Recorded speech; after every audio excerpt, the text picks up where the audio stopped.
And we're back. It's Radio Days Europe in Athens, live. It's Tom Watts for Radio Express, and we have another guest for you. Really excited about this one.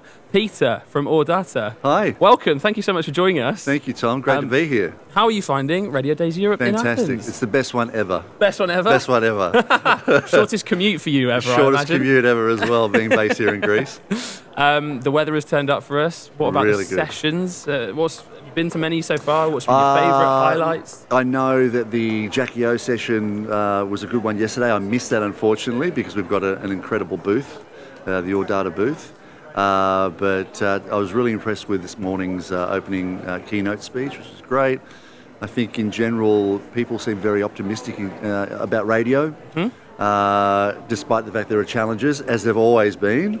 It's just that they're new challenges, so that makes it a bit more interesting, I guess. Yeah, we'll get to that for sure. Tell us a bit about what Audata does, because it's something new to me and something that maybe our viewers might not have known before, because it's one of those sorts of systems, I guess, that a listener to a radio station would know about, but it's integral to the running of a radio station, right? Absolutely. So, usually when you interact with your audience, you do it on a number of levels.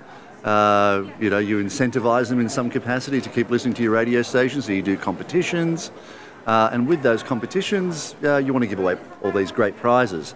So Audata has a program, a cloud-based program that can be accessed anywhere, on any browser, on any device, where it's called Promo, and allows you to give away those prizes, communicate with your listener. The listener simply receives a text. You don't have to write down the telephone number and their details, and then lose the piece of paper and all that sort of stuff. You just simply send them they give you their mobile number, send them a text, so they fill out all the details, and then the system communicates with them, lets them know when the prize is ready to be picked up. It's seamless. You might want to post it to them, for example, all this sort of stuff. So, and it's all branded, and the whole user experience is incredible. So from a listener's perspective, they feel like they're engaged with you throughout the whole process. I remember when I've been in radio for 10, maybe 12 years, and I remember when I was first starting out interning on a breakfast show, it was one of my responsibilities to call the winner back, take down their details. Then GDPR rules, certainly in the UK, sort of like data protection rules came in. It was like, no, you very much can't do that these days. So step forward a brilliant system like Audata, absolutely, right? Which is also, by the way, GDPR compliant. We've got clients in Greece and also in the Middle East and in Europe, and we're very excited to sort of expand more so into the Europe area. There's also a number of other features that we work on. There's another great, if you don't mind me mentioning, by the way. Go for it, please. There's another platform called Connect. Okay. Which is a cloud-based telephony system that requires no hardware. So no putting these big boxes in the rack room anymore. You can just simply engage with your audience, tell them your current telephone number, your radio station. They call through. It's up on the screen.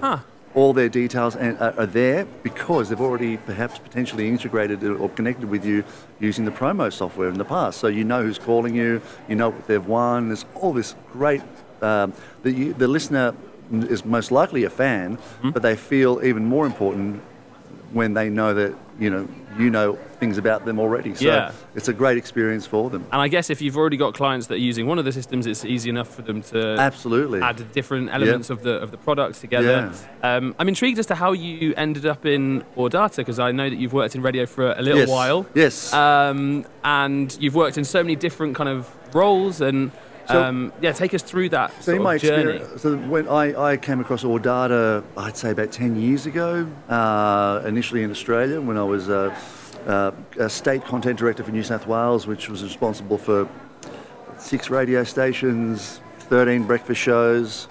Anyway, I was based 13. I feel like looking after one breakfast show would be enough of a headache for. Thankfully, I had a great team. Some people. Okay, fine, right. A lot of great people on the ground, and we were introduced to Audata at the time because we found that it was a way that would allow us to not only help us with the logistical aspects of prize management, but also to learn about our audience, because we get their email, they send us their telephone number, their age, their gender, roughly where they live. Well, in fact, exactly where they live because we need to, send the prize out. Dispatch the prize.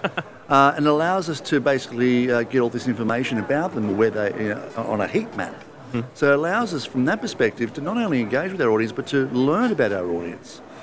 So from there, I became a big fan, and the opportunity came up to join the guys recently, and I took the opportunity, and I'm very, very happy there. It's something I find really interesting about the development of radio, and maybe since I've worked in it the last 10, 12 years, how data-driven it has become with the technological advances, right? Like data, it feels like is everything. The more we know about our audience, the more we know about our listeners, we can cater advertising if we're in the private sector. Data is really everything, isn't it, these days? Talk to me about how the industry has developed in the time that you've worked in it to the point we are now. Well, there's two aspects of it. Obviously, data of your audience obviously helps you create great content for them, so they listen to you longer. But also, data is really important for your clients, so they know beyond the normal survey results and etc. So they know who's really listening to you. So you can basically let them know what type of fans are listening to your radio stations, who your P1s are, so to speak. So that information is valuable, and as a radio station that has that information, a client looks at you and says, "Hey, I want to advertise with you because you guys know what you're doing." So having that as a tool throughout the years has always been an important thing. It used to be really, really expensive. Obviously, with the digital revolution that we've had, and even now with AI, it's becoming even more important because what we can get is down to the fine, the minutiae of data, and really go very narrow to allow us to do things like create extra shows like podcasts. So there might be, we might discover, your radio station may discover that you have an abnormally high BMW fans. So you think, well, what do we do with these guys besides go to BMW and try and get them to advertise with us? Well, you can go to BMW and get them to advertise with you as well as advertise your podcast about the BMW vehicle. So you can create these shows. And that's the great thing about radio. So many new opportunities, right? Like, Absolutely. I think there's a lot of fear about AI, and it's sort of the fear of the unknown, I guess. But actually it's about how we can, I was going to say weaponize it, but make it work for us rather than it take over from us. Like, I think is the two different ways of looking at it, right? It's an opportunity rather than a fear-mongering sort of thing. I think so too. I think with any major technology that's come along over the years, it actually creates more jobs because we learn how to create more from it. We become more productive, and when you become more productive, you need more people to help you maintain that productivity.